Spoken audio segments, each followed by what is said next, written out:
یعنی اس نیت کے ساتھ ان چیزوں کو پھیلانا بغیر علم کے یہ ایک بہت بڑا جرم ہے، اور خاص طور پر اگر اللہ کے دین کا مذاق بھی اس میں شامل ہو، وَيَتَّخِذَهَا هُزُوًا، ایسے لوگوں کا انجام بہت رسوا کن ہے۔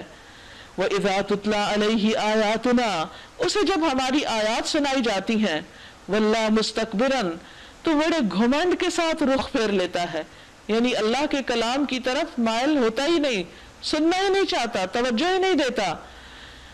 سنایا بھی جائے تو كَأَن لَّمْ يَسْمَعْهَا، گویا کہ اس نے سنا ہی نہ ہو، کیونکہ اس کے عمل میں، رویے میں، طریقے میں کوئی بھی تبدیلی نہیں آتی۔ وہ اس کو ایک ڈسٹنس پہ رکھ کے سنتا ہے، جو صرف آوازیں اس کے کان سے ٹکراتی ہیں، اس کے دل کے اندر نہیں جاتی کوئی بات۔ كَأَنَّ فِي أُذُنَيْهِ وَقْرًا، گویا کہ اس کے کان بہرے ہوں۔ ایسے لوگ جو اللہ کے کلام کے ساتھ یہ معاملہ کریں، یہ سلوک کریں، فَبَشِّرْهُ بِعَذَابٍ أَلِيمٍ، اس کو عذاب علیم کی بشارت دے دو۔ إِنَّ الَّذِينَ آمَنُوا وَعَمِلُوا الصَّالِحَاتِ لَهُمْ جَنَّاتُ النَّعِيمِ، بے شک وہ لوگ جو ایمان لائے اور جو اچھے کام کریں، ان کے لیے نعمت بھری جنتیں ہیں، خالدین فیہا، جن میں وہ ہمیشہ رہنے والے ہیں، وعد اللہ حقا، یہ اللہ کا پکا وعدہ ہے، وہو العزیز الحکیم، اور وہ زبردست اور حکیم ہے۔ خلق السماوات بغیر عمد ترونها والقى في الارض رواسي ان تميد بكم وبث فيها من كل دابة، اس نے آسمانوں کو پیدا کیا بغیر ستونوں کے جو تم کو نظر آئیں، اس نے زمین میں پہاڑ جما دیے تاکہ وہ تمہیں لے کر ڈھلک نہ جائے، اس نے ہر طرح کے جانور زمین میں پھیلا دیے، اور آسمان سے پانی برسایا، اور زمین میں قسم قسم کی عمدہ چیزیں اگا دیں، یہ تو ہے اللہ کی تخلیق۔ اب ذرا مجھے دکھاؤ ان دوسروں نے کیا پیدا کیا، یعنی جنہیں تم معبود بناتے ہو، جنہیں تم اپنی قسمتوں کا مالک سمجھتے ہو، اور جن سے تمہاری بہت سی امیدیں وابستہ ہیں، ذرا یہ دکھاؤ انہوں نے کیا بنایا، کیا کون سی تخلیق کی، وہ کیسے خدا بن گئے جب ان کے اختیار میں ہی کچھ نہیں، کچھ بنا ہی نہیں پایا آج تک، تو آئندہ تمہاری قسمتیں کہاں سے بنائیں گے، تمہارے لیے کچھ کیا بنا کر لائیں گے۔ اصل بات یہ ہے کہ یہ ظالم لوگ صریح گمراہی میں پڑے ہوئے ہیں، یعنی یہ حق سے دور ہیں۔ وَلَقَدْ آتَيْنَا لُقْمَانَ الْحِكْمَةَ أَنِ اشْكُرْ لِلَّهِ، ہم نے لقمان کو حکمت عطا کی تھی کہ اللہ کا شکر گزار بنو۔ لقمان کی شخصیت عربوں میں ایک حکیم اور دانا شخص کی تھی، اور مختلف شعراء جو تھے جاہلیت کے وہ اس کے کلام کو اپنے شعروں میں کوٹ کرتے۔ بعض روایات میں آتا ہے کہ ہجرت سے کچھ عرصہ پہلے، یعنی تقریباً 3 سال پہلے، مدینہ کا پہلا شخص سوید بن صامت جو نبی صلی اللہ علیہ وسلم کے پاس آیا، حج کے لیے مکہ گیا تھا، اور آپ سے ملاقات کی تو اس نے کہا کہ میرے پاس ایک بہت حکیمانہ کلام ہے، تو اس نے صحیفہ لقمان یا مجلہ لقمان جو تھا وہ نکال کے دکھایا، جس میں کچھ حکمت کی باتیں تھیں، تو نبی صلی اللہ علیہ وسلم نے فرمایا میرے پاس اس سے بھی بہتر چیز ہے، تو آپ نے اس کو قرآن مجید سنایا۔ بہرحال واپس جب وہ گیا تو جنگ بواس میں مارا گیا، لیکن بعض کہتے ہیں کہ مسلمان ہو گیا تھا۔ تو لقمان کی نصیحتیں، لقمان کی حکمت اور لقمان کے اوپر ایک ٹرسٹ عربوں کے اندر موجود تھا، تو اللہ سبحانہ وتعالیٰ اب ان کے حوالے سے بات کر رہے ہیں کہ لقمان کو تو حکمت ہم نے دی تھی، اور اس حکمت کا تقاضا یہ کہ شکر گزار بنو، اور جو کوئی شکر کرے اس کا شکر اس کے اپنے ہی لیے مفید ہے۔ وَمَن كَفَرَ فَإِنَّ اللَّهَ غَنِيٌّ حَمِيدٌ، اور جو کفر کرے تو حقیقت میں اللہ بے نیاز تعریف والا ہے۔ یعنی تم لقمان کو مانتے ہو تو لقمان تو خود شرک سے بیزار تھا، پھر اس کی اس بات کو بھی مانو۔ وَإِذْ قَالَ لُقْمَانُ لِابْنِهِ وَهُوَ يَعِظُهُ يَا بُنَيَّ لَا تُشْرِكْ بِاللَّهِ، یاد کرو جب لقمان اپنے بیٹے کو نصیحت کر رہا تھا تو اس نے کہا بیٹا خدا کے ساتھ کسی کو شریک نہ ٹھہرانا، لا تشرک باللہ، اللہ کے ساتھ کسی کو شریک نہ بنانا۔ یعنی لقمان کی جو حکیمانہ باتیں تھیں ان میں سے خاص طور پر جو اس نے اپنے بچے کو کی، کیونکہ انسان اپنے بیٹے کو کوئی ایسی بات نہیں کہتا جو اس کے لیے نقصان دہ ہو، سب سے زیادہ انسان سنسیئر مخلص اپنی اولاد کے ساتھ ہوتا ہے، تو جو نصیحت وہ اپنی اولاد کو کرتا ہے وہ ہر ایک چیز سے بہتر ہوتی، کیونکہ وہ ان کا اچھا سنہرا مستقبل دیکھنا چاہتا ہے، دنیا اور آخرت میں ان کو کامیاب دیکھنا چاہتا ہے۔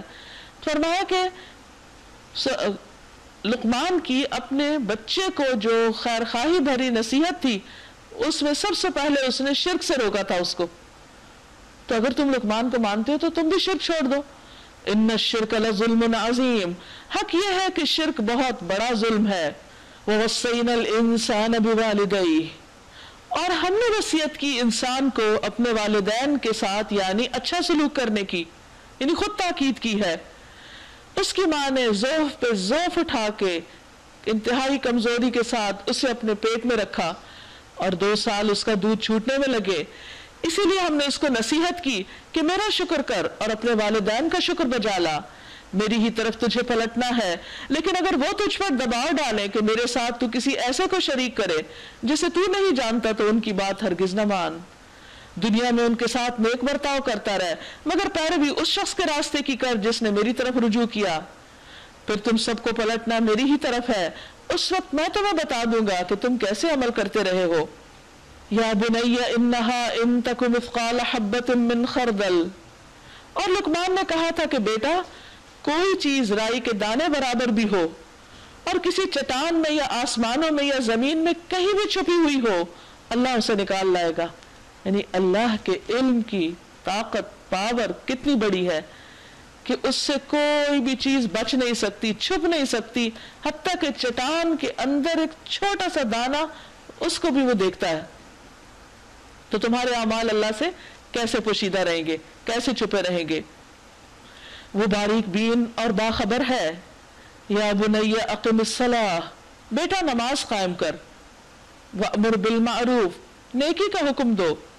ونہی عن المنکر، برائی سے روکو. اور اگر اس میں مشکل پیش آئے واصبر علی ما اصابک، جو تجھ کو پہنچے اس پر صبر کرو.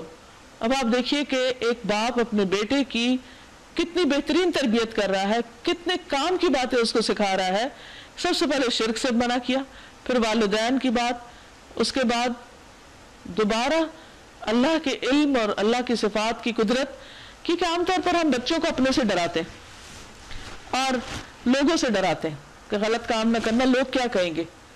لیکن یہاں پر آپ دیکھیے کہ وہ اللہ ہی کی طرف بار بار اپنے بچے کو رجوع کرا رہا ہے. کیونکہ جو انسان بچپن سے اس کی تربیت اس ڈھنگ پر ہو کہ اسے اللہ کا خوف دلایا جائے تو پھر اسے لوگوں سے ڈرنے کی ضرورت نہیں رہتی اور اس کے اعمال بھی درست ہوتے چلے جاتے ہیں، کیونکہ اس کو پتہ ہے کہ اللہ تو ہر جگہ دیکھتا ہے. پھر نماز کی بات کی گئی، اور صرف یہ نہیں کہ اپنی ذاتی زندگی میں عبادت کرو، بلکہ اگر لوگ برائیاں کر رہے ہیں تو ان سے بھی ان کو روکو اور مصیبت پر صبر کرو. یہ وہ باتیں ہیں جن کی بڑی تاکید کی گئی ہے. اور لوگوں سے منہ پھیر کر بات نہ کرو، یعنی بد اخلاقی نہ برتو. زمین میں اکڑ کر نہ چلو. تواضع اختیار کرنے کا حکم. رسول اللہ صلی اللہ علیہ وسلم نے فرمایا اللہ تعالیٰ نے مجھ پر وہی نازل فرمائی ہے کہ تم لوگ تواضع اختیار کرو، یہاں تک کہ کوئی دوسرے پر زیادتی نہ کرے اور نہ ہی کوئی ایک دوسرے پر فخر کرے. اللہ کسی خود پسند اور فخر جتانے والے شخص کو پسند نہیں کرتا. یعنی دین مکمل نہیں ہوتا جب تک کہ اخلاق نہ ہو. ایک شخص شرک سے بھی بچتا ہے، نمازوں کی پابندی کرتا ہے، والدین سے بھی اچھا کرتا ہے، لیکن اپنی بیوی سے بات کرتا ہے تو موڈ آف ہے اس کا، بچوں کو ڈانٹ ڈپٹ کے دیکھتا ہے اور بات کرتا ہے، تو یہ بد اخلاقی میں شمار ہوگا. اس سے انسان کی شخصیت کی تکمیل نہیں ہوتی. اللہ سبحانہ وتعالیٰ کی نظروں میں پھر اس عبادت کی بھی بہت بڑی ویلیو نہیں کہ جس کے ساتھ انسان انسانوں کو ستانے والا بن جائے. تو ایک پوری زندگی کے اندر ایک چینج ہونی چاہیے، باطنی طور پر بھی، ظاہری طور پر بھی، اور لوگوں کے ساتھ معاملات بھی اچھے، اور سب سے بڑھ کر یہ اللہ سبحانہ وتعالیٰ کے ساتھ مضبوط تعلق ہو. زمین پہ اکڑ کر نہ چل، یعنی تکبر نہ کر. اللہ کسی خود پسند اور فخر جتانے والے شخص کو پسند نہیں کرتا. اور اپنی چال میں اعتدال اختیار کر، یعنی نہ تو بہت تیز تیز چلو اور نہ بالکل سستی کے مارے آہستہ آہستہ. اسی طرح یہ کہ انسان عام طور پر جس بھی گھمنڈ کا شکار ہو وہ چال میں نظر آنے لگتی، تو کہا چال کی اصلاح کر اور اپنی آواز کو ذرا پست رکھ، یعنی بہت چیخ چلا کے نہیں بات کرو. سب آوازوں سے زیادہ بری آواز گدھوں کی آواز ہوتی ہے. اس کا مطلب نہیں کہ انسان اتنا آہستہ بولے کہ کسی کو سمجھ ہی نہ آئے کہ کیا کہا ہے. اصل میں گدھے کی آواز سے تشبیہ دی گئی ہے کہ جس قسم کے وہ شور کرتا ہے یا جیسا لہجہ اس کا ہوتا ہے اس طرح کے لہجے سے پرہیز کرو.